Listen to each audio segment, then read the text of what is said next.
Jessica Hall here at the Millrose Games, another Australian record. Yeah. How did it feel? I know you got second place, but I mean, Yeah. how did it feel here? It felt really good for the first mile of the year, like I think, well, 1500 mile of the year. It felt really good. I felt really strong. I was really confident in the front.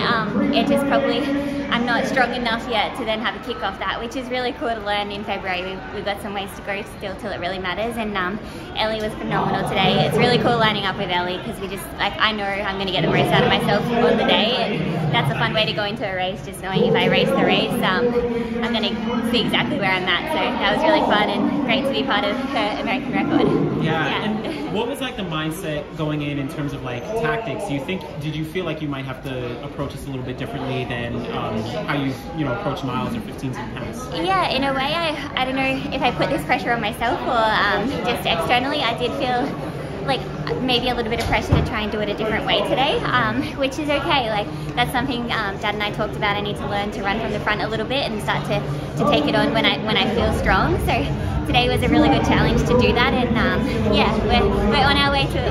We've got some pieces to keep putting together, but it's really good valuable information to learn today. Yeah. And how has, between coming off 1K and then you had Boston last week and then now going into Millrose, how have you kind of managed training?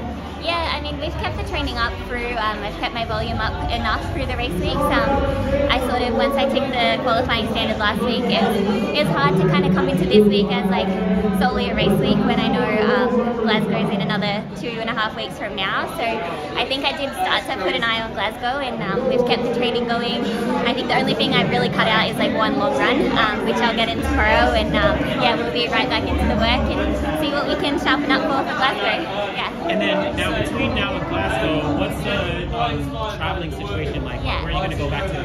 So my husband's actually working down in Gainesville, so I'm going to go down and stay with him and be in the warm for 2 weeks, and then head across to Glasgow with him just before the championships. Yeah.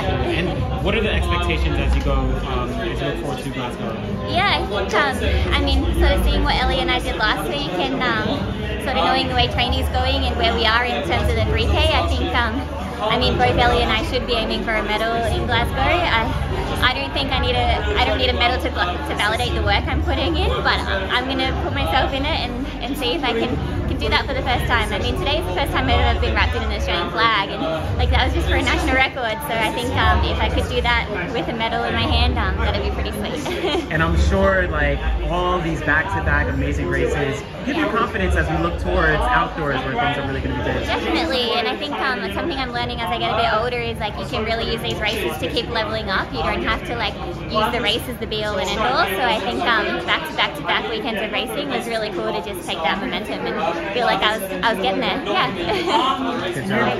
You're based back in Australia now, right? Yes. So how long did you come over for? Yeah. Is that hard to do, or is that you got it down by now? I feel like being from Australia, you just get used to traveling. So I came over to the States on the 22nd of January, and I spent a week and a bit in Seattle with the Charles, and then came to the East Coast like 4 days before Boston, and I've just been in Boston since then. So bouncing around a bit, but like we're used to it. If you want to be a professional track and field athlete in Australia, you've got to go where the big races are, and that's not too often in Australia.